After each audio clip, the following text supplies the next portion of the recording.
जय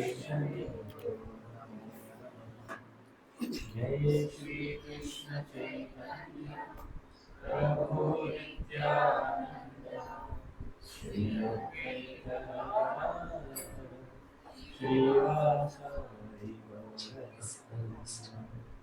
हरे कृष्णा कृष्णा कृष्णा हरे हरे हरे राम राम राम हरे हरे।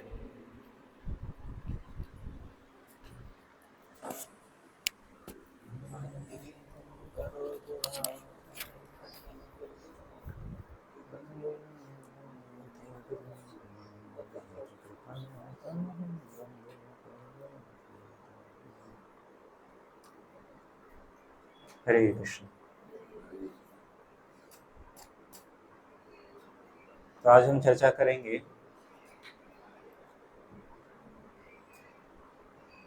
कर्म का ज्ञान। तो श्रीमद् भगवद गीता में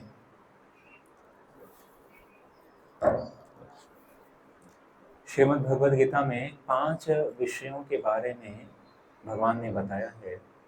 ईश्वर, जीव, प्रकृति, काल और कर्म। ईश्वर कौन है, हम कौन हैं, और भगवान की ये प्रकृति क्या है, और समय, और साथ ही साथ कर्म। तो गीता में पूरा कर्म योग का पूरा अध्याय भी है।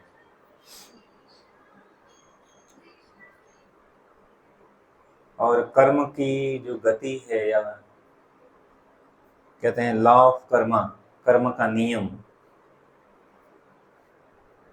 तो श्रीमद् भगवद गीता में अध्याय 4 में दिव्य ज्ञान, उसमें जो है अर्जुन ऐसा पूछते हैं कर्म के बारे में। तो श्रीमद् भगवद गीता अध्याय 4 श्लोक संख्या 16 में अर्जुन कह रहे हैं, किम कर्मेति कवयोप्यत्र मोहिता तत्ते कर्म प्रवक्ष्यामि यज्ञात्वा मोक्षये शुभा। तो अर्जुन भगवान से एक प्रश्न पूछ रहे हैं कि कर्म क्या है और अकर्म क्या है, और इसे निश्चित करने में बुद्धिमान व्यक्ति भी मोहग्रस्त हो जाते हैं। तो भगवान यहाँ पर अर्जुन को ये बात कह रहे हैं कि कर्म क्या है और अकर्म क्या है। कवयोप्यत्र मोहितः। कवि कई बार कवि जो शब्द है वह वो कविता करने वाले कवि की ही बात नहीं की जाती है। कवि का मतलब विद्वान, बुद्धिमान। तो जो बुद्धिमान व्यक्ति है, ऐसा व्यक्ति भी जो है कंफ्यूजन में आ जाता है, मोहित हो जाता है, क्या करना है क्या नहीं करना है।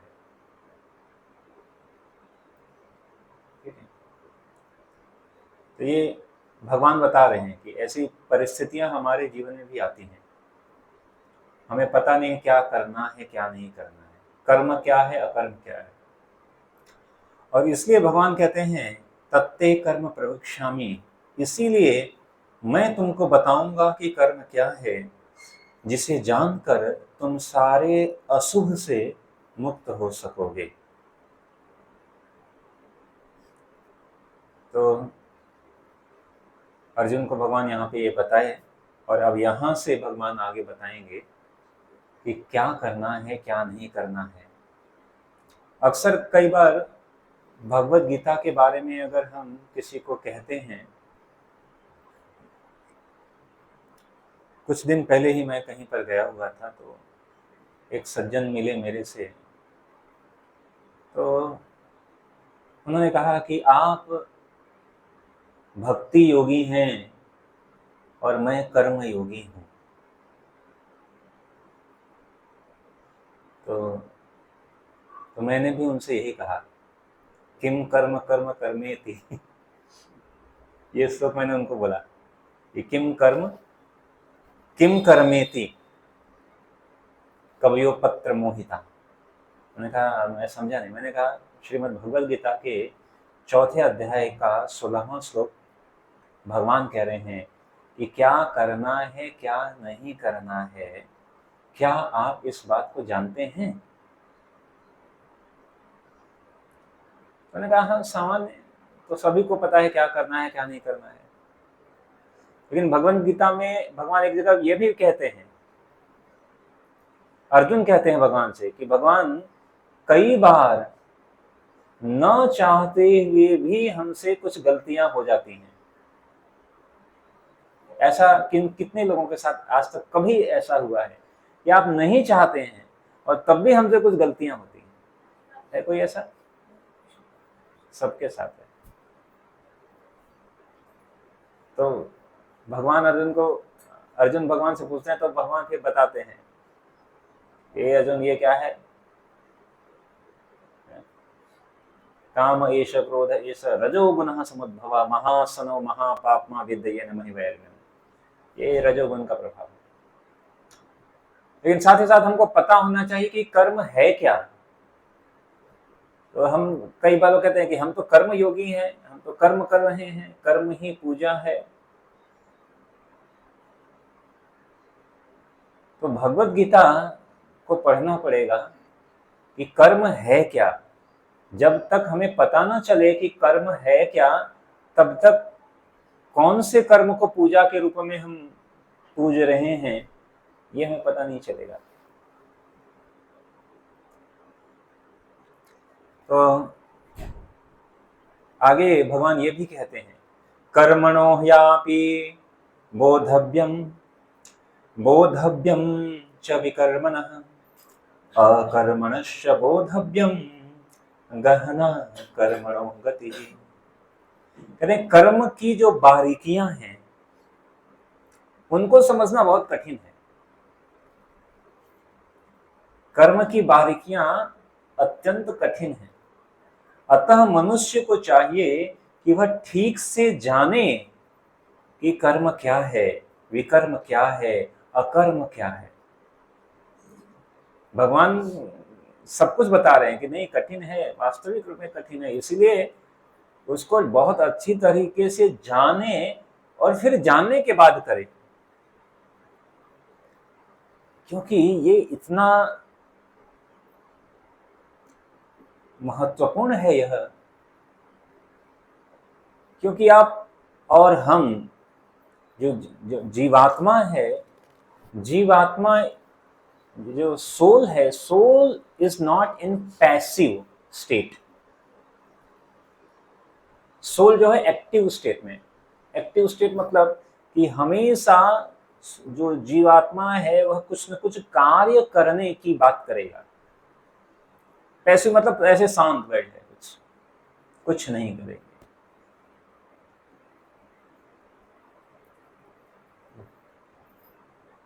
तो जब भी हम कुछ भी करेंगे तो हर कर्म का एक परिणाम भी मिल रहा है, कर्मफल जिसे कहते हैं। और हर कर्म के परिणाम से हम बंध रहे हैं, वी आर बाउंड, बांधा जा रहा है हमसे, हम बंध रहे हैं। तो इस तरह हम बढ़ते जाएंगे तो समस्या का कारण है। अगर कोई हमें रस्सी से बांध दे तो एक बंधा हुआ व्यक्ति कैसा है, वो कुछ बहुत अधिक कुछ कर नहीं सकता।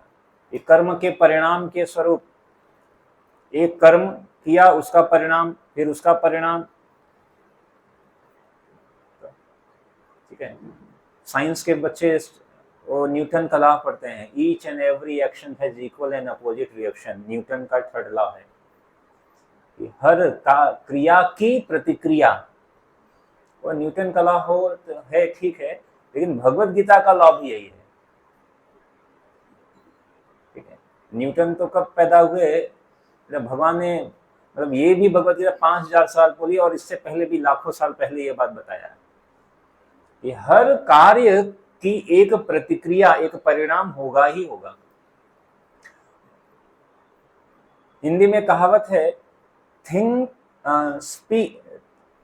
Twice before speak. बोलने से पहले 2 बार सोचो। मतलब सिर्फ बोलने से पहले 2 बार सोचने की बात कही जा रही है, तो करने से पहले तो कम से कम 4 बार सोचना चाहिए, है कि नहीं? सिर्फ बोलने से पहले 2 बार सोचने की बात कही जा रही है, तो कार्य को करने से पहले तो 4-10 बार सोचो। Not only just do it. कई जगह पे लिखा रहता है टी शर्ट पर या ऐसे पीछे, जस्ट डू इट। सोचना नहीं, मत सोचो, बस कर दो। गीता ऐसा नहीं कह रहा है, जस्ट डू इट की बात नहीं कर रहा है। यहां तो बोलने से पहले 2 बार सोचने की बात कही जा रही है, तो करने से पहले हमें पता होना चाहिए कि हम जो कार्य कर रहे हैं तो उस कार्य का कितना गहरा असर पड़ेगा। हर एक कार्य का इतना गहरा असर है, इतना गहरा असर है कि उसका परिणाम भोगने के लिए आपको जन्मों जन्मों आना पड़ सकता है। सिर्फ इस जन्म की बात नहीं, सिर्फ इस जन्म की बात नहीं, अनेक जन्म लेने पड़ सकते हैं सिर्फ उस कर्म का फल भुगतने के लिए।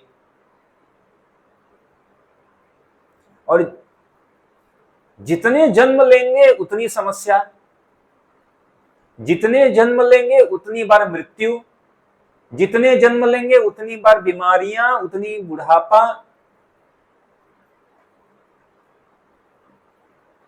अभी एकादशी से एक दिन पहले हमारे यहाँ मेरे मित्र भी हैं, एक तरह से अच्छे मित्र भी हैं, एक डॉक्टर साहब हैं, परिवार के साथ अक्सर आते रहते हैं।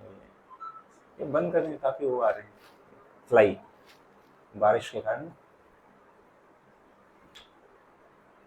तो अब चर्चा वो कर रहे, हम लोग यही बात ये कह रहे थे कि देखिए,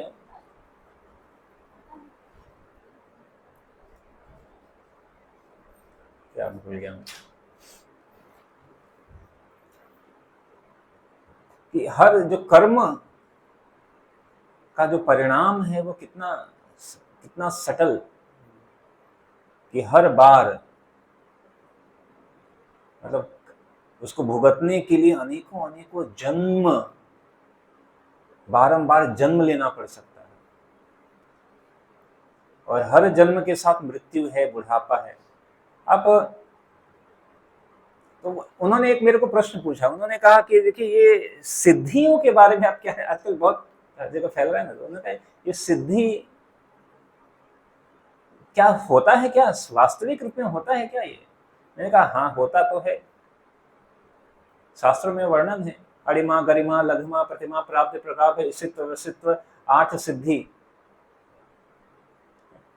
और 9 निधि, पद्म महापद्म शंख, और कई कई भूल गया, पद्म महापद्म शंख, खर्व, नील, इस तरह के 9 निधि होते हैं विशेष, और 8 सिद्धि।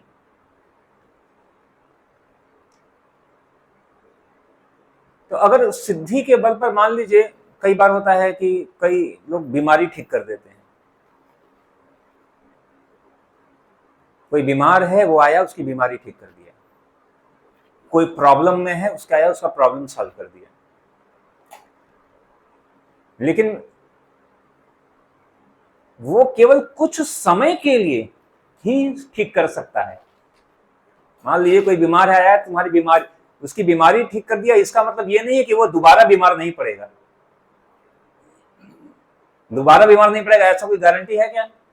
कोई सिद्ध व्यक्ति ले सकता है क्या कि नहीं तुम दोबारा बीमार नहीं पड़ोगे? फिलहाल कोई बीमारी लेकर आया, उस बीमारी को उसने ठीक कर दिया। कोई समस्या लेकर आया और उसने कहा कि ठीक है, अपनी सिद्धि के शक्ति और अपनी साधना के बल पर उसने कुछ कहा कि ठीक है आपका ठीक हो जाएगा, ये समस्या का ये समस्या सुलझ गई, इसका मतलब ये नहीं कि दूसरी समस्या नहीं आएगी उसके जीवन में। ये बीमारी ठीक हो गई, इसका मतलब ये नहीं कि दोबारा बीमारी नहीं आएगी। अंततः गत्वा एक बीमारी ठीक होगी लेकिन दूसरी बीमारी आएगी। हम बीमार होते हैं, ठीक होता है, फिर दूसरी बीमारी आती है, वो ठीक होता है, फिर तीसरी बीमारी आती है, फिर ये ठीक होता है, चौथी बीमारी आई, और ये सिलसिला कब तक चलेगा? चलता ही रहेगा, ये कभी नहीं खत्म होने वाला है। जन्म मृत्यु जरा व्याधि, ये सिलसिला इस शरीर के जाने के साथ ही खत्म होने वाला है, इससे पहले तो नहीं खत्म होने वाला है। चाहे कितनी सिद्धियों से, तो महत्वपूर्ण ये नहीं है कि आप कोई सिद्धि से आपने कुछ, ठीक है, ठीक थोड़े समय के लिए ठीक हो गया, उस समय के लिए, लेकिन दोबारा आने वाली है। कर्म का जो फल है वो तो कुछ समय के लिए रोक दिया जाए, लेकिन फिर वो दोबारा मिलेगा ही मिलेगा। कर्म के फल को नलीफाई यानी समाप्त कर देने की शक्ति सामर्थ्य किसी सिद्धि में है ही नहीं।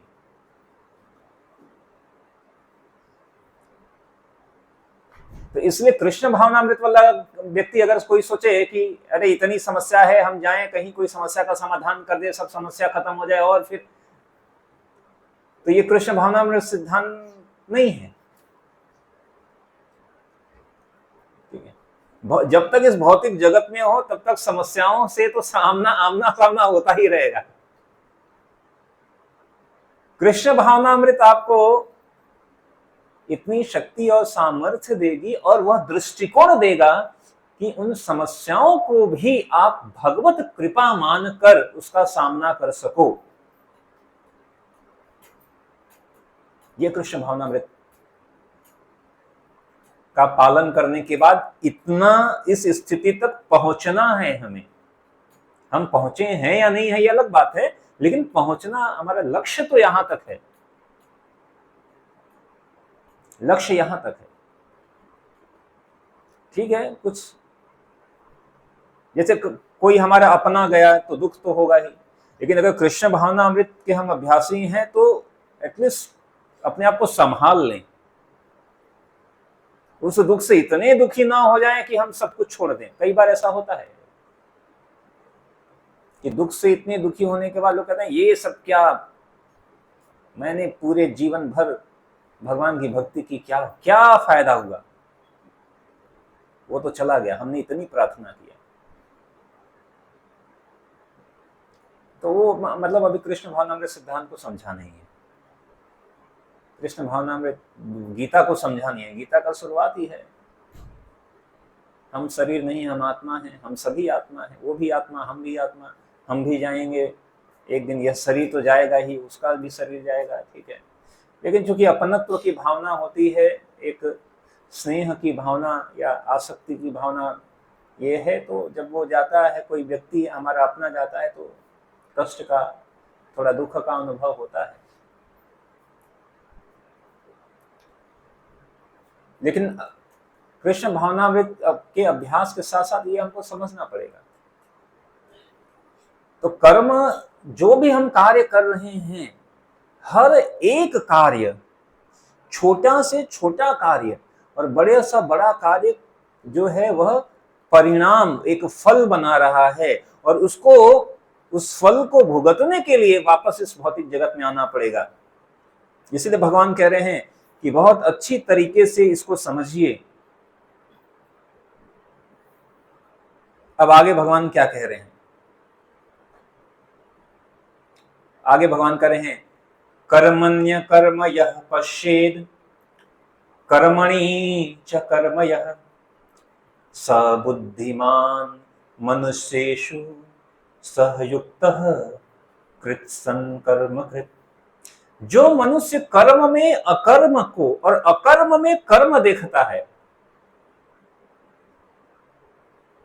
अब कई बार कहते हैं ये भगवान कहे क्या रहे हैं, कर्म में अकर्म को, अकर्म में कर्म को देखता है, वह सभी मनुष्य में बुद्धिमान है और सभी प्रकार के कर्मों में प्रवृत्त रहकर भी दिव्य स्थिति में रहता है। मतलब और सामान्य शब्दों में हम कहें कि कार्य करते हुए भी कार्य नहीं करता है और कार्य नहीं करते हुए भी कार्य करता है।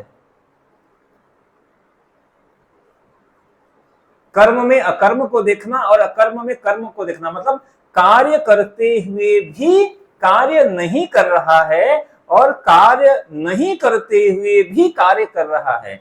इसका मतलब क्या हुआ? नहीं, क्या समझ में नहीं आता? नहीं आता। वही तो बात कह रहे हैं, यही तो समझना है कि कर्म करते हुए भी कर्म नहीं कर रहे हैं। एक बार जो है दुर्वासा मुनि आए थे वृंदावन में। तो दुर्वासा मुनि जो है पूरे मतलब यमुना के बीच, यमुना के बीच में एक छोटा सा टापू था, मतलब वहां पर जाकर साधना कर रहे थे। गोपियों ने देखा कि अरे दुर्वासा मुनि आए हैं, उनको कुछ हम भोजन कराएं, कुछ तो अलग अलग विभिन्न प्रकार के पकवान बनाया और पकवान बनाने के बाद यमुना नदी के तट पर गए, लेकिन दुर्वासा मुनि उस पार कैसे जाएं, जल बहुत है। तो भगवान कृष्ण वहां पे थे, उन्होंने कहा कि आप कुछ व्यवस्था करो। आपने एक बार, मैंने सुना है कि आपने एक बार पुल बना दिया था पत्थरों का। तो उन्होंने कहा नहीं, उसकी जरूरत नहीं है, बस आप एक मैं मंत्र देता हूं, जाकर वो मंत्र बोलना, यमुना रास्ता दे देंगे। कहा कौन सा मंत्र? उन्हें कहना, जाकर वहां पर कहना कि अगर कृष्ण जो है वह नैष्ठिकी ब्रह्मचारी हैं तो यमुना मैया रास्ता दे दो। तो गोपियां हंसने लगी, कह रहे तुम ब्रह्मचारी? फिर भी उन्होंने कहा नहीं नहीं नहीं, आप जाके बोलना। तो जाकर वहां पे उन्होंने कहा कि अगर कृष्ण जो है वह नैष्ठिकी ब्रह्मचारी है तो आप हमें रास्ता दो। तो यमुना मैया जो है रास्ता दे दी, वो नदी में ऐसे चलकर पहुंच गए और वहां पर दुर्वासा मुनि के पास भोजन दिया और बहुत सारे कई गोपियां थी, बहुत भोजन दिया है। दुर्वासा मुनि सब खाए, सब खा गए, सारा खत्म कर दिया। और वापस जब जाना था, उन्होंने कहा कि अभी कैसे जाएं? तो दुर्वासा मुनि ने कहा कि मैं एक मंत्र देता हूं, मंत्र बोलना और यमुना रास्ता दे देगी। वो मंत्र था कि अगर दुर्वासा मुनि ने कुछ भी नहीं खाया है, वह कुछ भी नहीं वो खाए, उपवास रहे हैं, व्रत रहे हैं, तो रास्ता, तो यमुना मैया तुरंत रास्ता दे दिया। तो गोपियां आई, उसने कह रहे अभी हमारे सामने इतना खाया, सब खत्म कर दिया। और तो वही बात हो गई, कर्म करते हुए कर्म नहीं करना और कर्म नहीं करते हुए भी कर्म करने वाली बात की बात क्या है? तो यहां पर तो इसका तात्पर्य पढ़ते हैं, तब समझ में और आएगा। कृष्ण भावनामृत में कार्य करने वाला व्यक्ति स्वभावतः कर्म बंधन से मुक्त होता है। उसके सारे कर्म श्री कृष्ण के लिए होते हैं, अतः कर्म के फल से उसे कोई लाभ या हानि नहीं होता है। तो कर्म, अकर्म और विकर्म तीन चीजें हैं। विकर्म मतलब शास्त्र के विरुद्ध किया गया कर्म, शास्त्र के विरुद्ध किया गया कर्म है विकर्म। विकर्म हमें करना नहीं है।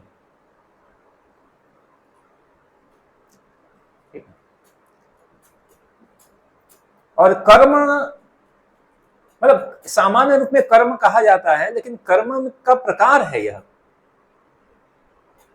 सामान्य अगर कोई कर्म कर रहा है तो उस कर्म का परिणाम, या कई बार लोग सकाम कर्म करते हैं। सकाम कर्म मतलब कि कुछ कर्म किया और उसमें कामना है, सकाम, काम मतलब कामना है, हमने ये किया और हमको ये मिलना चाहिए भाई, हमने इतना परिश्रम किया, ये हमें हमारे मिलना ही चाहिए, ये मेरा ही है, वो है सकाम कर्म। कुछ कामना लेकर कोई कर्म करना, उसे कहते हैं सकाम कर्म। तो ये जो अकर्म है, अकर्म मतलब कि हम ऐसा कर्म करें जिसका परिणाम अच्छा या बुरा परिणाम हमें मिले ही नहीं।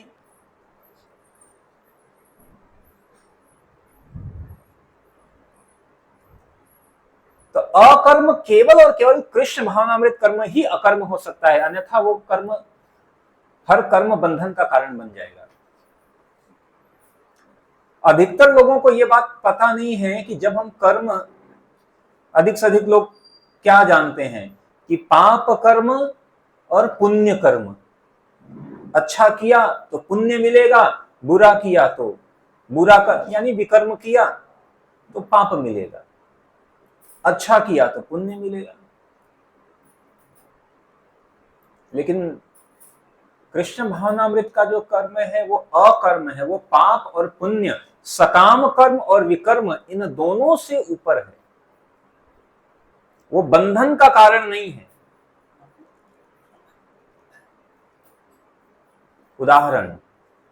उदाहरण लेंगे तो और समझ में आएगा। कई बार मैंने ये उदाहरण दिया हुआ है।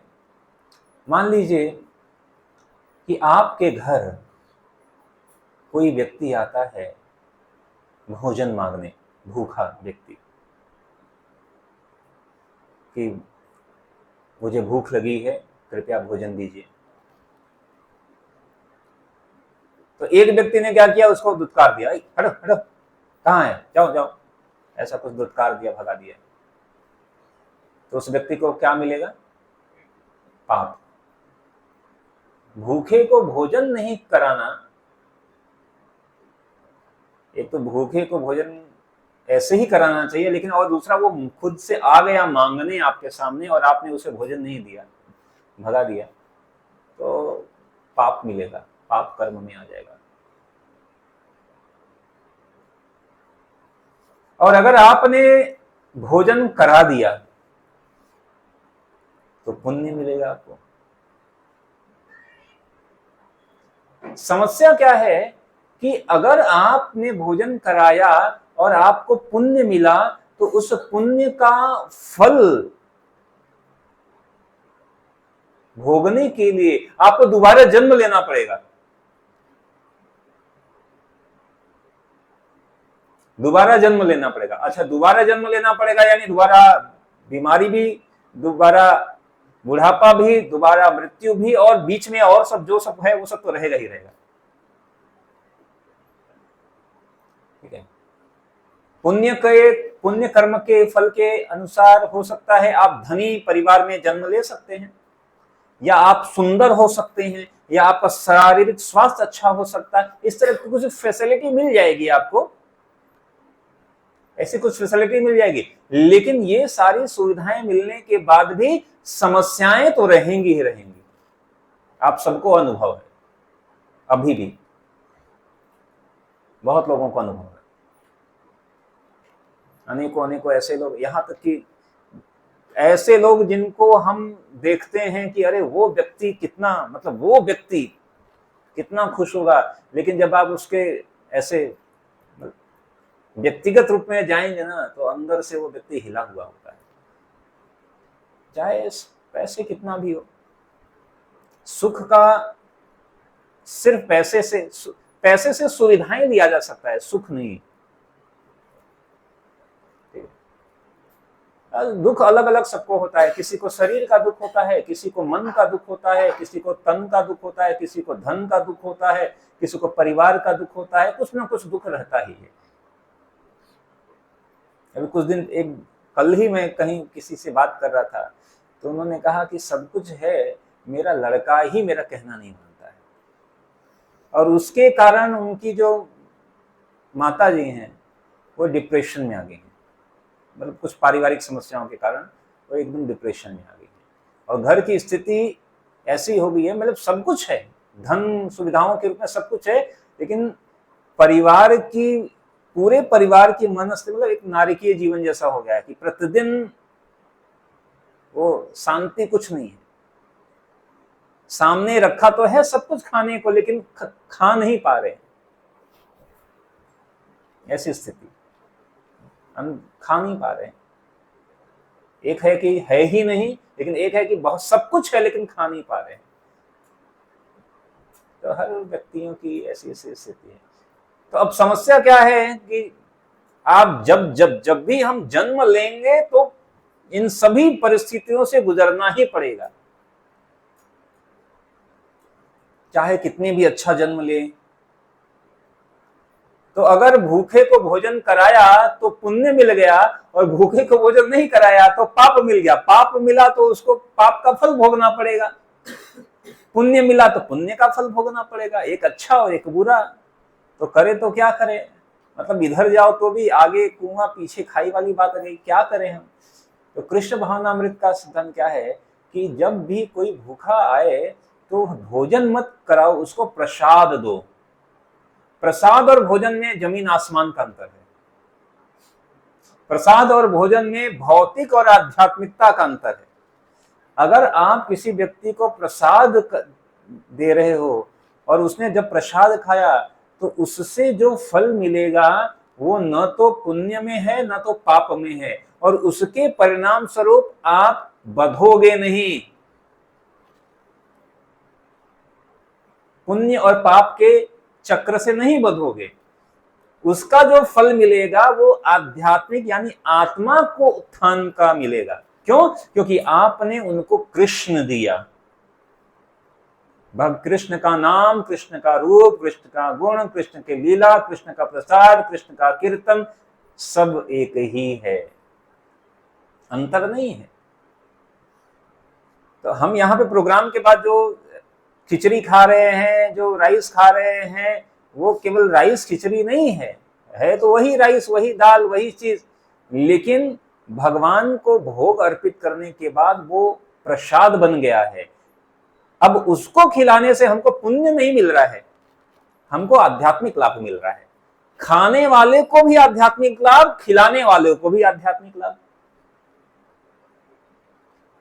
भोजन खाने वाले को केवल भौतिक लाभ कि उसका भूख शांत होगा और कुछ नहीं, और भोजन खिलाने वाले को थोड़ा सा पुण्य का लाभ, भोजन खिलाना पुण्य का लाभ हमें मिलेगा। लेकिन प्रसाद खिलाने और खाने दोनों को आध्यात्मिक लाभ मिलेगा। कृष्ण को देना और कृष्ण को लेना, एक ने कृष्ण लिया और एक ने कृष्ण को दिया, दोनों ही है तो बहुत ही मायने। इसी तरह जब भी हम कोई भी कार्य कर रहे हैं, अब जैसे प्रसाद, भोजन में कृष्ण को डाल दिया तो बन गया प्रसाद। इसी तरह अपने हर कार्य में अगर कृष्ण को डाल दें और उसके बाद जब हम कोई कार्य करेंगे तो वह कार्य कर्म फल के बंधन का कारण नहीं बनेगा। फिर ऐसा कार्य करते हुए भी आप कार्य नहीं कर रहे हैं तो वो क्या हो गया, कर्म में अकर्म को देखना हो गया। यानी कर्म आपने कुछ तो किया ना, किया तो आपने भोजन तो खिलाया, लेकिन भोजन खिलाने का जो पुण्य फल नहीं मिला भाई। क्यों? क्योंकि वो तो आध्यात्मिक फल है, भौतिक फल मिला ही नहीं। ये बात बता रहे हैं। तो ऐसा कर्म जब हम भगवान को बीच में डाल देते हैं, सेंटर पॉइंट। अभी तक सेंटर पॉइंट कौन होता है? हम स्वयं। हम स्वयं। इसीलिए कहते हैं भौतिक जगत में वास्तविक रूप में प्रेम है ही नहीं। हालांकि पूरी जो है साहित्य काव्य केवल प्रेम प्रसंगों पर ही और घूम रहा है। किसी का प्रेम सफल हुआ या किसी का प्रेम असफल हुआ, उसी पर सब चल रहा है हर व्यक्ति।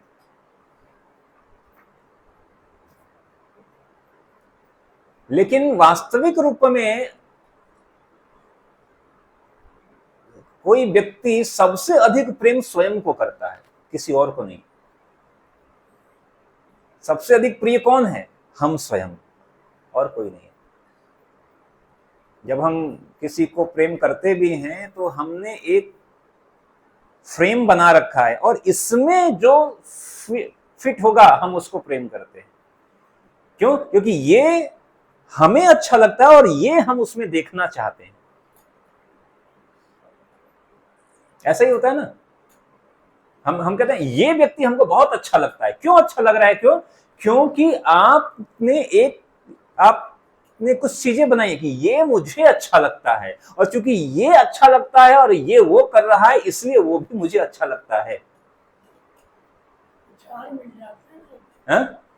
जब विचार मिलते हैं हाँ, वो विचार मतलब क्या? कौन सा विचार?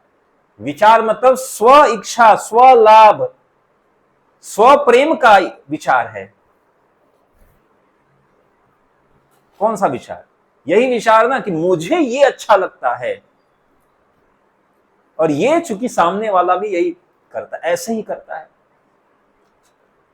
तो सामने वाले से प्रेम इसलिए नहीं है कि वो व्यक्ति नहीं, इसलिए प्रेम है क्योंकि जो मुझे अच्छा लगता है वो ऐसा ही करता है, ऐसा बोलता है, ऐसा कर, ये सब। तो प्रेम का संबंध किस लिए हुआ? उस व्यक्ति से संबंध सिर्फ इसलिए है क्योंकि, और जैसे ही वो व्यक्ति हमारे अनुरूप कार्य कृत करना बंद कर दे तो फिर क्या होता है? क्राइम सीरीज बन जाती है। क्राइम सीरीज बन जाती है, किसने उसको मार दिया, इसने ये कर दिया, वो कर दिया।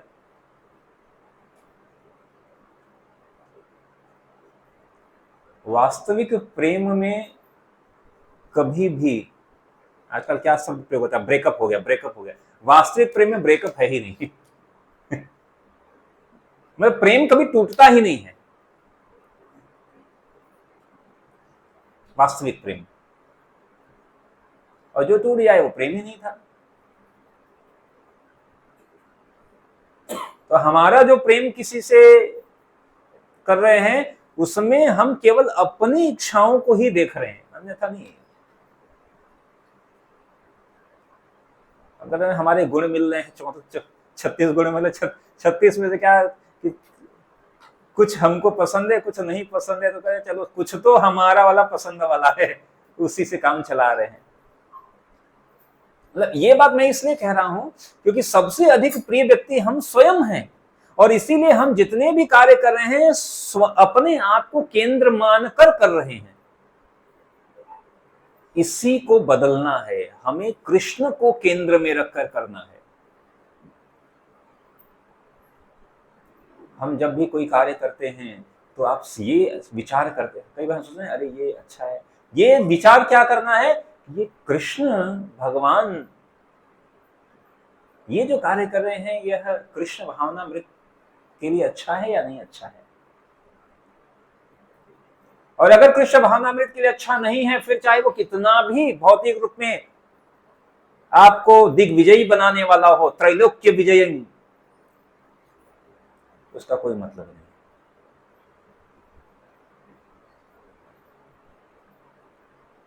लेकिन उसके लिए फिर अगर आप ऐसा किए तो वो कर्म में अकर्म होगा, और नहीं तो जैसे ही आपने आपकी थोड़ी सी भी अल्प मात्रा में, बिंदु मात्र में भी अगर स्वलाभ, मम, मेरा, ममत्व की अल्प मात्रा में भी अगर कुछ बिंदु मात्र भी भावना है तो बंधन का कारण बनेंगे।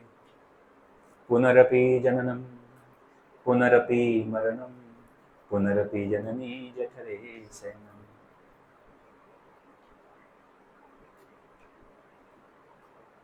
तो भगवान गीता में बता रहे हैं, और किस तरह कर्म में अकर्म को देखना है। तो हम जो भी कर रहे हैं, एक बार जब हमने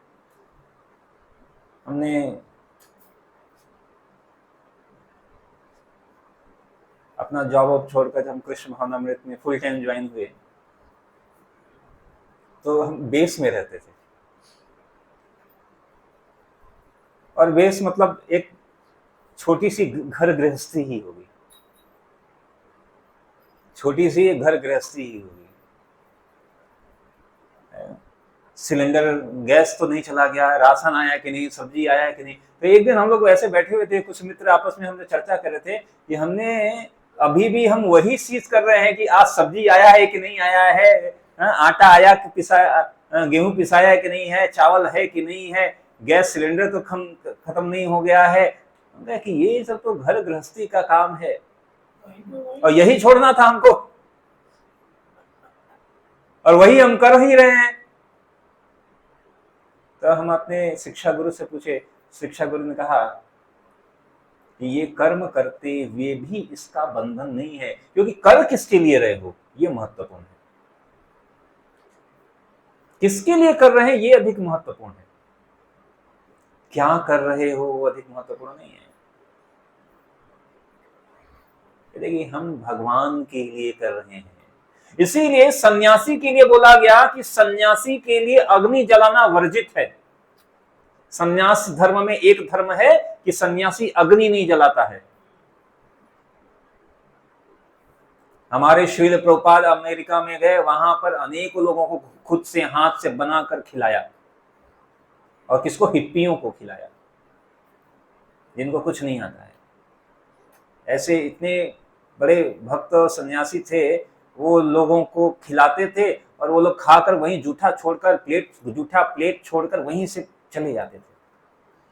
वो भी प्लेट उठाते थे, जूठा सफाई करते थे, किसी को कुछ नहीं बोलते थे। ऐसे करते करते एक दिन एक व्यक्ति ने कहा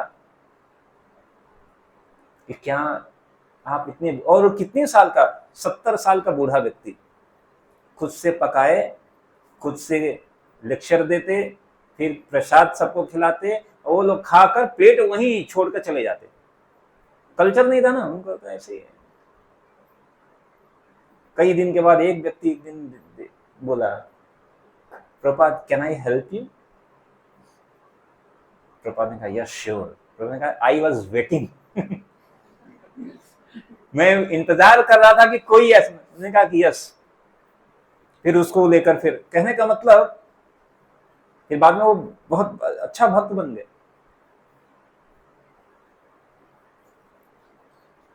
तो सन्यासी के लिए अग्नि जलाना वर्जित है, लेकिन किसके लिए? खुद के लिए अग्नि जलाना वर्जित है, लेकिन उन्होंने प्रचार कार्य के लिए लोगों को खुद से खाना बनाकर खिलाया, प्रसाद बनाकर खिलाया।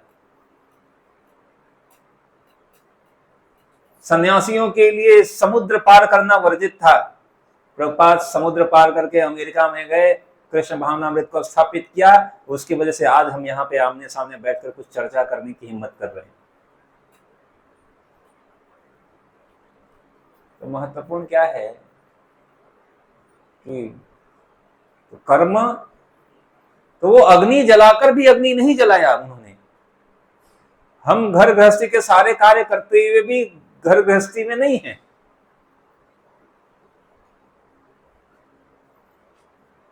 तो ये कर्म में अकर्म है। क्यों? क्योंकि है किसके लिए? हमारे लिए कोई फर्क नहीं पड़ता है। कृष्ण भावनामृत में अगर कोई व्यक्ति है, ठीक है, कोई कहीं पे गया तो उसको माला पहनाया, और कहीं पे गया तो गालियां दी। तो कहावत भी है कि कहीं पर थाली और कहीं पर गाली। तो जो थाली और गाली दोनों को समभाव में दे ले सके, ठीक है, अगर सम्मान मिल रहा है तो मेरा सम्मान थोड़ी है, ये तो कृष्ण का ही सम्मान है। और कुछ अपमान मिल रहा है तो क्या है, हम तो आत्मा है, ये शरीर को क्या कौन अपमान कर सकता है। समभाव में माना अपमानयोः, दोनों मान और अपमान को समभाव में अगर ले सकते हैं हम, सुख दुख को में संभाव में ले सकते हैं हम। तो ये भगवत गीता का है, ऐसा कर्म करेंगे तब वो कर्म है पूजा, अदरवाइज बाकी का जितना कर्म सब दूजा कर्म है वो पूजा नहीं है। आसान ऐसा नहीं है। पूजा मतलब क्या, कोई भी पूजा की विधि होती है, अपने मन का मनमाना नहीं कर सकते। तो ये कर्म जो कर्म पूजा है, उस पूजा की विधि ये है, कर्म में अकर्म और कर्म में कर्म को देखने वाली विधि। और ये संभव कैसे है, जब भगवान को केंद्र बिंदु में रखिए। और इसलिए मैं ये कई बार कहता हूं कि हर कृष्ण भावनामृत के अभ्यासी का ये कर्तव्य है। किसका कर्तव्य है? हमारा है ना। आप लोग अभ्यास कर रहे हैं कि नहीं कर रहे हैं? नहीं कहेंगे, जब अभ्यास नहीं करेंगे तो कहेंगे कि कृष्ण भावनामृत के अभ्यासियों का कर्तव्य है, हमारा थोड़ी है। अगर हम अभ्यास करने का प्रयास भी कर रहे हैं तो ठीक है। अभ्यासी मतलब जरूरी नहीं कि वो पूर्णता को प्राप्त हुआ है, प्रारंभ भी किया है तो भी। तो हर कृष्ण भावनामृत के अभ्यासी का कर्तव्य है कि वे अन्य लोगों को भी ये बात सिखाए कि कैसे कर्म करना है, कैसे कर्म नहीं करना है, किस तरह भगवान को केंद्र बिंदु में मानकर सब कुछ किया जा सकता है जो शास्त्र सम्मत हो, उसकी बात कर रहे हो। ऐसा नहीं कि भगवान को मानकर हम चोरी भी करना शुरू कर, नहीं, वो नहीं कर सकते। तो शास्त्र सम्मत को हर चीज कार्य कर सकते हैं। क्योंकि वो लोग कहते हैं ना कि अरे हम तो घर गृहस्थी में हैं, हमें तो समय ही नहीं मिलता है।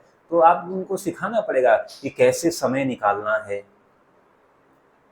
जहां व्यर्थ का समय जा रहा है उसको कम कर दो, उसको कम कर दो, वहां पर ये समय निकालो, वहां पर अध्ययन का समय निकालो, वहां पर श्रवण का समय निकालो। ठीक है, प्रतिदिन।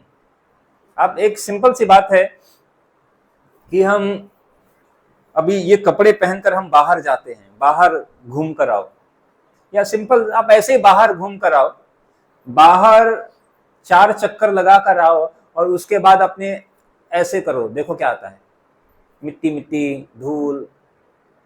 फिर आप चेहरा धोते हो, फिर कपड़े गंदे हो जाते हैं बाहर ऐसे, तो उसको साफ करते हो। तो प्रतिदिन हम पहनने वाले कपड़े को धुल देते हैं, प्रतिदिन शरीर पे जो मैल जमा हो जाता है उसको हम साफ कर लेते हैं, क्योंकि बाहर का मैल जमा हो गया ना।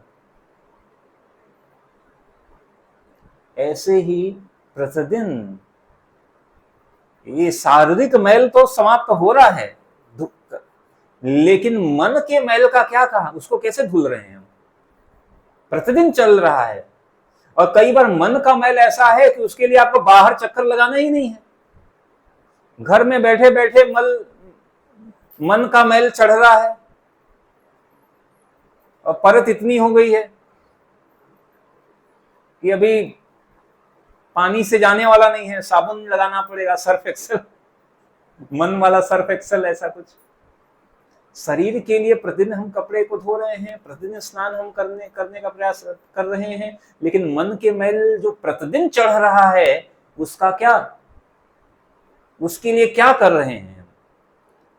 क्योंकि इसके बारे में हम सोच ही नहीं रहे हैं। हमें तो लग रहा है कि हम तो बस बहुत अच्छा हो गया, सब नहा लिया, नया कपड़े, साफ कपड़े पहन लिए, बस बहुत अच्छा हो गया। लेकिन मन का मैल जो चढ़ रहा है उस पर इसके लिए कुछ नहीं कर रहे हैं।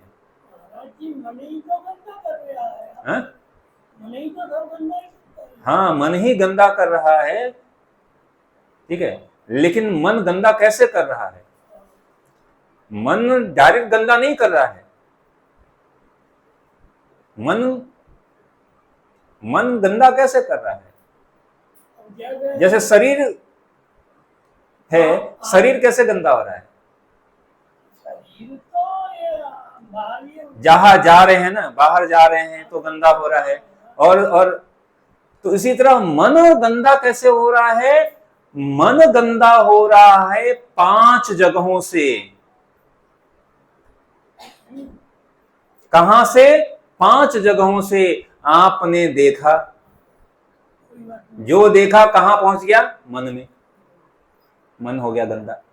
अगर आपने भगवान का वेणुं करंतम अरविंद दलायताक्षं बरहावतंतम सितांबद सुंदरा, ये देखा तो मन पवित्र हो रहा है। लेकिन आपने देखा बॉलीवुड, हॉलीवुड, ट्रॉलीवुड और पता नहीं क्या क्या वुड, ठीक है, तो मन हो गया गंदा। आपने सुना, ठीक है, ऐसा वैसा, मन हुआ गंदा। आपने कुछ ऐसा स्मेल किया जो नहीं करना था, मन हुआ गंदा। आपने कुछ ऐसा खाया या कुछ ऐसा बोला, जिह्वा, जिह्वा का दो काम, बोलना और स्वाद लेना, कुछ ऐसा बोला या कुछ ऐसा खाया जो नहीं खाना या जो नहीं बोलना था, मन हुआ गंदा।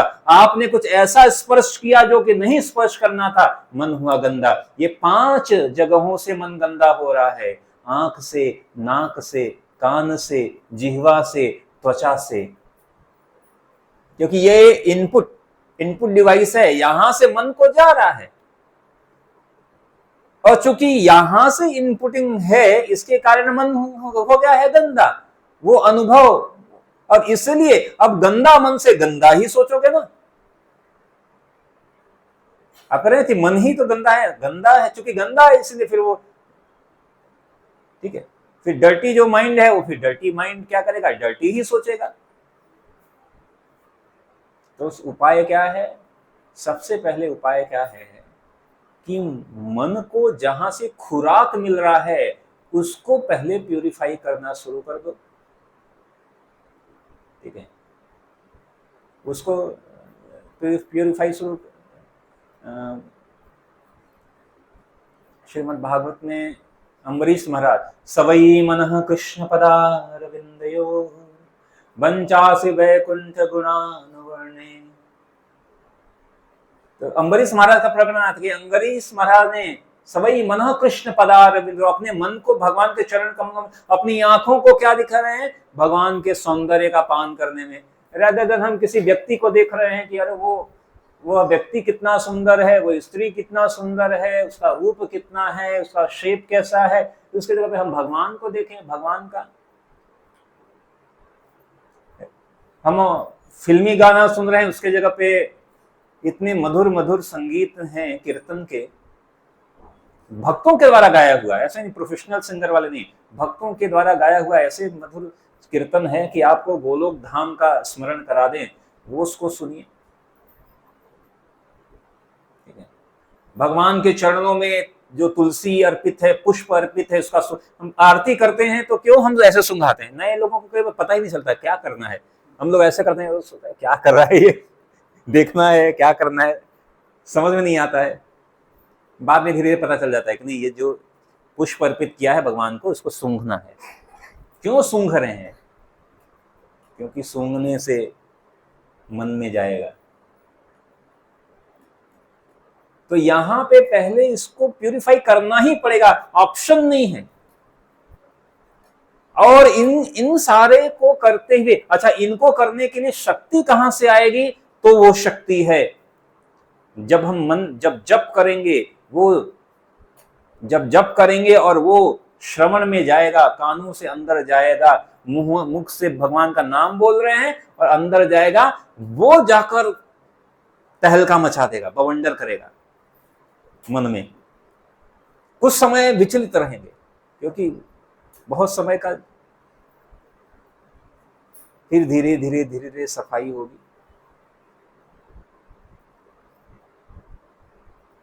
तो ये जब तक भगवान कह रहे हैं ऐशामंत गतम पापम, जब तक ये मन प्यूरिफाई होगा नहीं तब तक कृष्ण को केंद्र में ला ही नहीं पाएंगे। और जब तक कृष्ण को केंद्र में नहीं लाएंगे, यानी हम हर दिन छोड़िए, हर घंटे छोड़िए, हर मिनट, हर सेकंड क्या छोड़िए, हर पल प्रतिपल हम कर्म के बंधन में फंसते ही जा रहे हैं।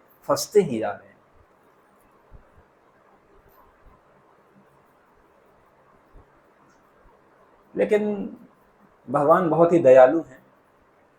ये तो हो गया समस्या, लेकिन भगवान है बहुत दयालु।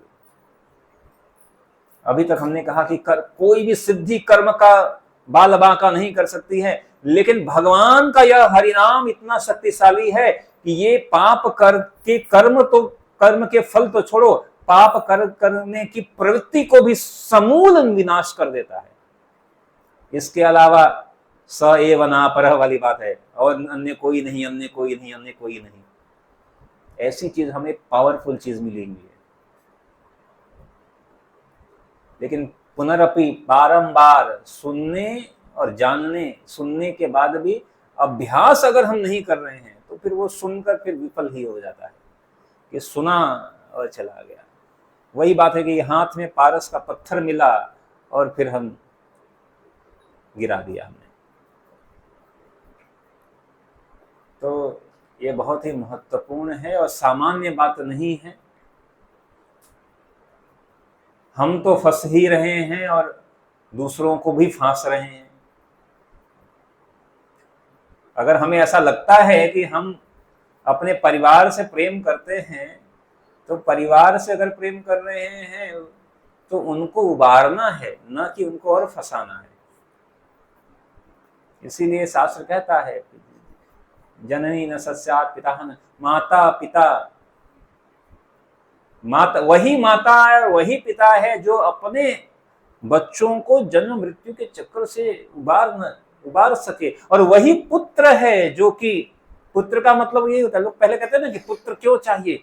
पुत्र इसलिए चाहिए क्योंकि वह जो है एक नरक होता है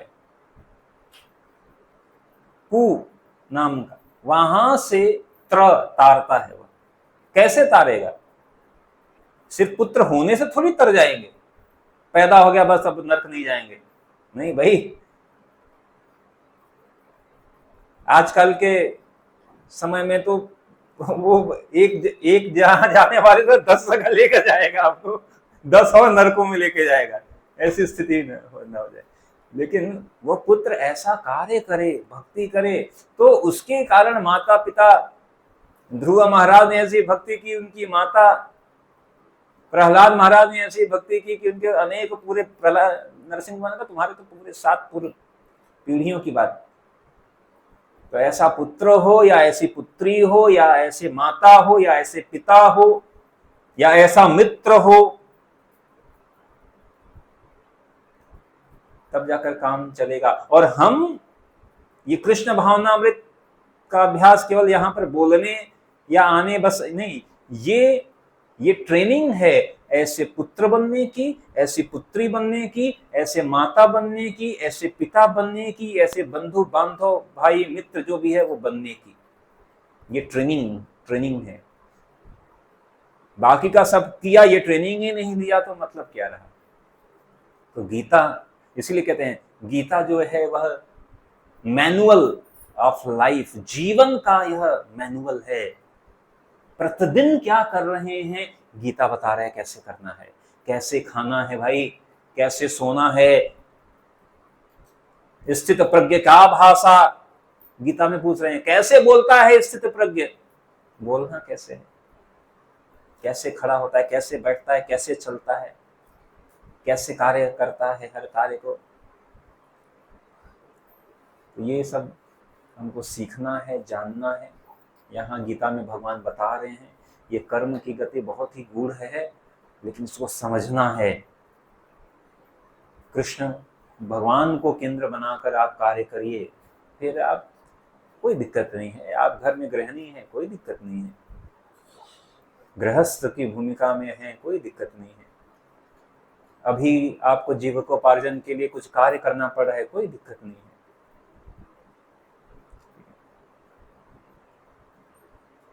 ये बात जान लीजिए कि हर भौतिक समस्याओं का आध्यात्मिक ही सलूशन है। मटेरियल प्रॉब्लम स्पिरिचुअल सलूशन, किसी भी मटेरियल प्रॉब्लम का मटेरियल सलूशन हो ही नहीं सकता। अगर कोई मटेरियल प्रॉब्लम का सलूशन मटेरियली कर रहा है तो वो जो सलूशन मटेरियल है वो एक नए प्रॉब्लम को जन्म देगा। Material problem and spiritual solution, आध्यात्मिक सलूशन लीजिए। आध्यात्मिक समाधान। और जब हम आध्यात्मिकता को हम प्रेफरेंस देकर हम करेंगे ना, तो आपके भौतिक समस्याओं का समाधान हो ही जाएगा। वो नहीं जो कि आप चाहते हैं, क्योंकि हम कई बार हमारी इच्छाएं तो भौतिक ही रहती हैं। तो हम चाहते हैं कि हमारे आध्यात्मिकता से, जब हम कहते हैं ना कि आपकी सारी समस्याओं का समाधान होगा, तो लोग सोचते हैं कि इसके साथ हमारी भौतिक समस्याओं का भी समाधान होगा। और जो हम चाहते हैं नहीं, जो भगवान चाहते हैं वो कर देंगे। आपकी सारी आवश्यकताओं की पूर्ति होगी, सारी नीड्स की पूर्ति होगी, लेकिन ग्रीड की नहीं होगी। ग्रीड का भगवान नहीं देंगे, आवश्यकता पूर्ति करूंगा। योगक्षेम वहाम्य, हम भगवान ने कहा है मैं करूंगा। तो भगवान करते ही हैं, कर ही रहे हैं, कोई डाउट नहीं है। ठीक है, तो इसलिए महत्वपूर्ण है कि हम हर कर्म को कृष्ण भावना अमृत में होकर करें, ये सीखें कैसे करना है, और फिर परिणाम भी देखेंगे आप। ठीक है, परिणाम भी देखेंगे। तो इसलिए ये बहुत महत्वपूर्ण है कृष्ण भावनामृत का अभ्यास करना। ठीक है, बहुत इमरजेंसी है हर दिन, नहीं तो हम फंसते जाएंगे फंसते जाएंगे फंसते जाएंगे। हर दिन उबरने का प्रयास नहीं कर रहे हैं। ठीक है, मन पे मैल चढ़ता जा रहा है चढ़ता जा रहा है, और फिर उसके अब एक दिन में मान लीजिए जो है 50 किलो का अनर्थ हमने 24 घंटे में लिया। मान लो 24 घंटे में 24 किलो का अनर्थ लिया, और 2 किलो अनर्थ हम निकाल रहे हैं वीक में एक दिन आकर। आप सोचो कितना जाएगा, एक दिन का भी तो निकले। इसीलिए हम प्रतिदिन हम कुछ ना कुछ माला कर रहे हैं, और जितना अच्छे से क्वालिटी करेंगे तो फिर एटलीस्ट जो प्रतिदिन का जो अनर्थ है पहले, और ये तो अभी की बात है, और अपने पिछले हमने 50,000 करोड़ किलो अनर्थ हमने पहाड़ बनाकर रखा हुआ है, वो कब जाएगा? ये तो अभी अभी वाला साफ हो रहा है, पिछला वाला क्या होगा? तो जितना इंटेंस करेंगे, तो भगवान का एक नाम में भी इतनी शक्ति है कि 50,000 करोड़ को ऐसे 50 सेकंड में भी नहीं लगाएंगे, हटा सकते हैं। लेकिन प्रयत्न करना पड़ेगा तो भगवान की कृपा भी मिलेगी, प्रयत्न नहीं करेंगे तो कृपा भी नहीं मिलेगी। केवल हम भगवान से कृपा चाहते हैं और प्रयास नहीं करना चाहते हैं। तो भगवान ने कहा कि सभी छलों में मैं सबसे बड़ा छल मैं ही हूं। भगवान को कोई छल नहीं सकता है, सबसे बड़ा छल है वो कृष्ण। ये कंस भगवान को क्या कहता था? छलिया। तो सबसे बड़े छल में अगर कोई छल चीटर, अगर कोई चीटिंग में कंपटीशन हो तो सबसे बड़े चीटर भगवान हैं। Nobody can defeat him in cheating also। कोई उनको डिफीट नहीं कर सकता है। तो हम सोच रहे हैं कि हम थोड़ा मोड़ा चीटिंग करके दिखा रहे हैं। बड़े बड़े चीटर आए, और तो सबसे बड़े अगर वो चीटिंग पे आएंगे तो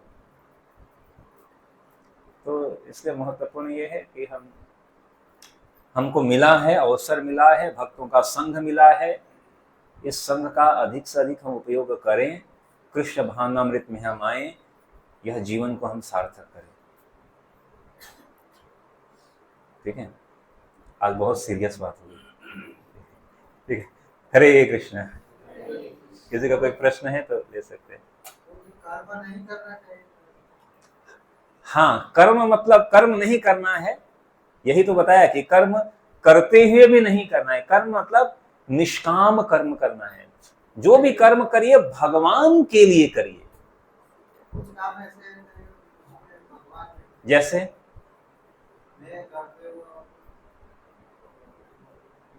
लड़की की सीजन नहीं करवा तो आना है। क्या लाए हैं? बर्ड के लिए तो चिड़ियों के लिए वो उसके पक्षियों के लिए। हाँ हाँ, कोई बात नहीं। जो जल है ना, पक्षियों के लिए जो जल देते हैं ना, तो भगवान को जो हम जल अर्पित करते हैं ना, छिड़कते हैं आरती में, वो जल थोड़ा सा उसमें 2 बूंद डाल दीजिए, अनाज में डाल दीजिए, या जो हाँ कुछ भी, और भगवान के प्रसाद से टच करा दीजिए, उनका उद्धार हो जाएगा। कुछ भी जैसे क्या होता है कि मान लीजिए कि आपने कोई फल है, कुछ भी, अगर वो ऑफर नहीं है, ऑफर वालों के साथ टच भी हो जाता है तो क्या हो जाता है, वो प्रसाद बन जाता है ना। इसी तरह अगर आप पक्षियों को कुछ दाना दे रहे हैं, पक्षियों के लिए अभी तो जल नहीं रखते हैं, दाना ही देते हैं, गर्मी में जल भी रखते हैं, तो आप जो भगवान का महाजल है ना, उसका 2 बूंद उसमें डाल दीजिए, ठीक है। जो अन्न है पक्षियों वाला, उसमें आप जल छिड़क, कुछ भी टच करा दीजिए, प्रसाद बन गया। और वो नीचे डालेंगे तो कुछ प्यार में आएगा तो नहीं, वो तो पक्षियों के लिए डालेंगे ना, चलेगा उतना, आप वहां थोड़ी उसके ऊपर चलने वाले हैं। तो कहने का मतलब अभी जैसे यहाँ पर प्रसाद बच जाता है तो हम क्या करते हैं, माता लोग बाल्टी में लेके जाती हैं, यहाँ पर गाय को खिलाते हैं, कहीं खिलाते हैं, गाड़ी रोककर वहां पर डाल के आते हैं, गाय को खिलाते हैं। अब वो जो गाय है, वो जो प्रसाद खा रही है, तो उसको उसका फल मिल रहा है, आध्यात्मिक फल मिलने वाला है। हमको भी आध्यात्मिक फल मिलेगा क्योंकि हमने प्रसाद खिलाया हमारे थ्रू।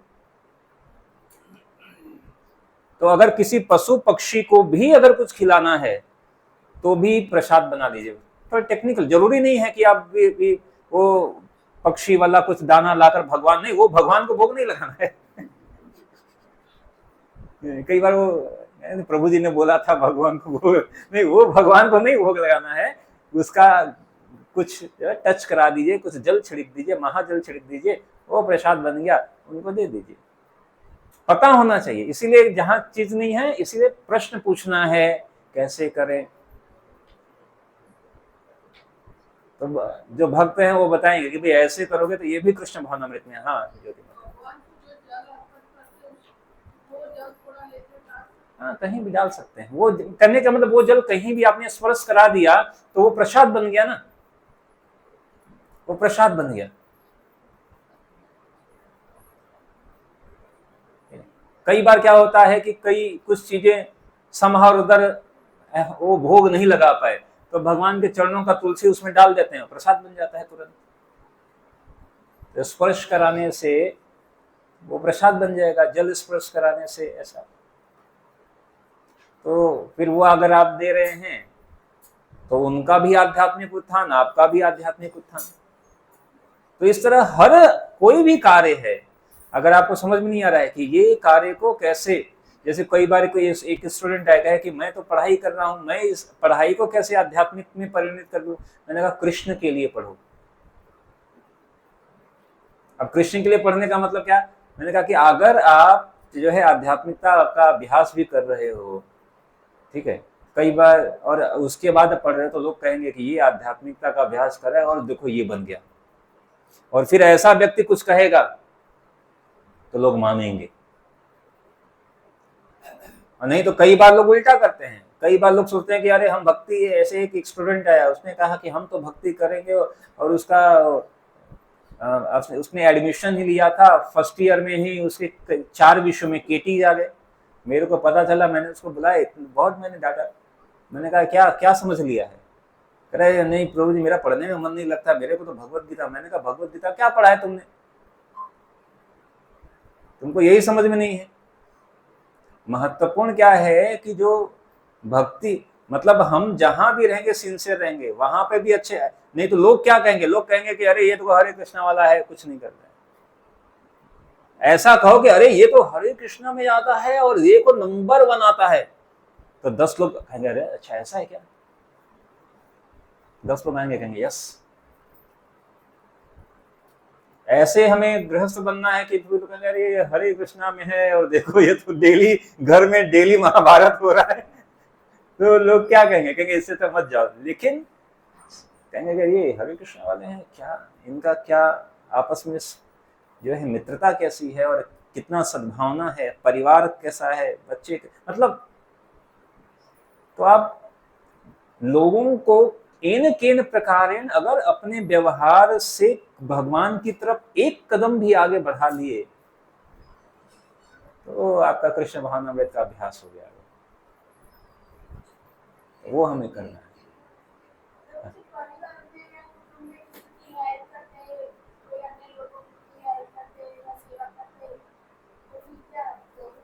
हाँ, करना है,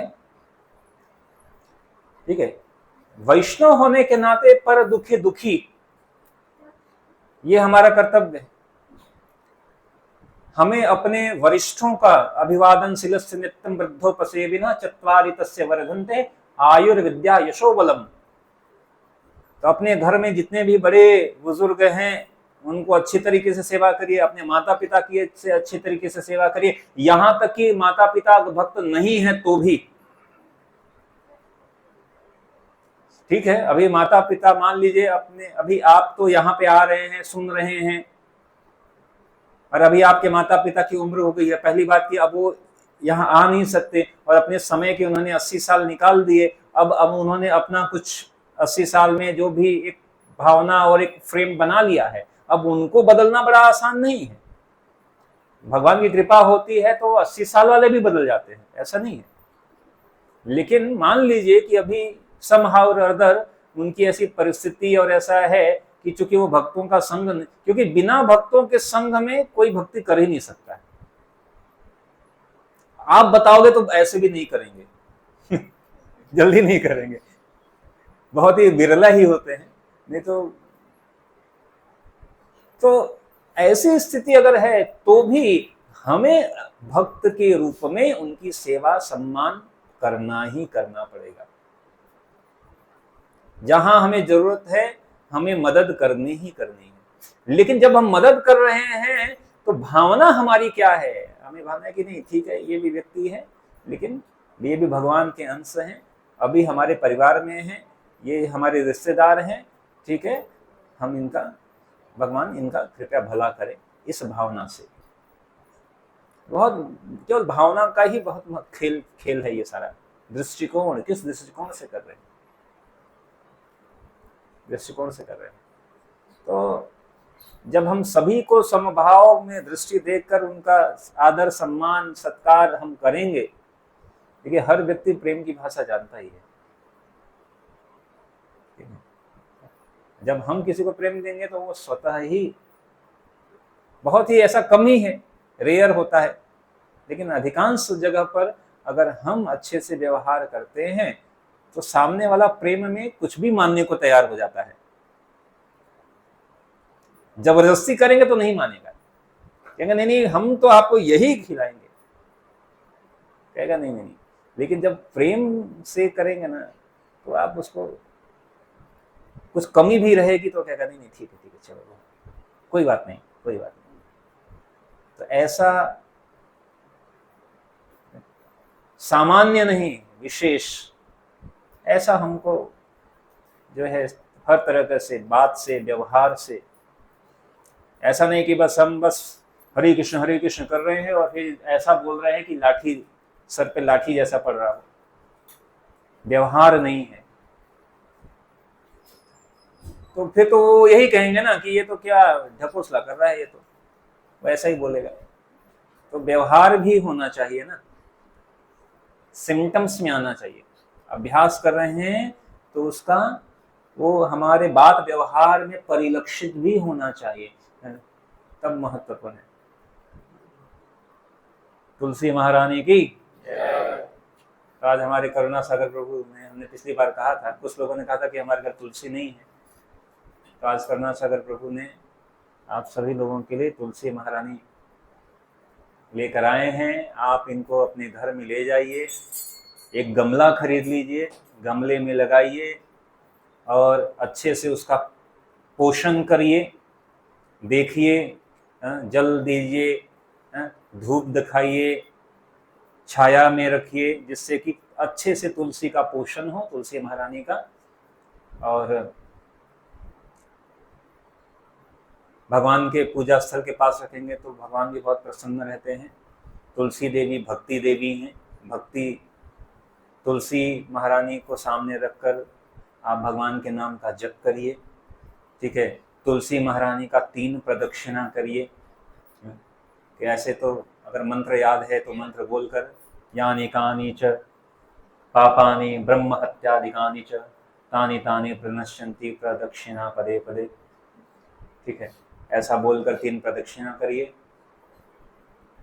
तो बहुत आध्यात्मिक फल है, भक्ति में भी हम आगे बढ़ सकते हैं। तो अभी हम तुलसी वितरण का प्रोग्राम भी कर लेते हैं। ठीक है, हरे कृष्ण।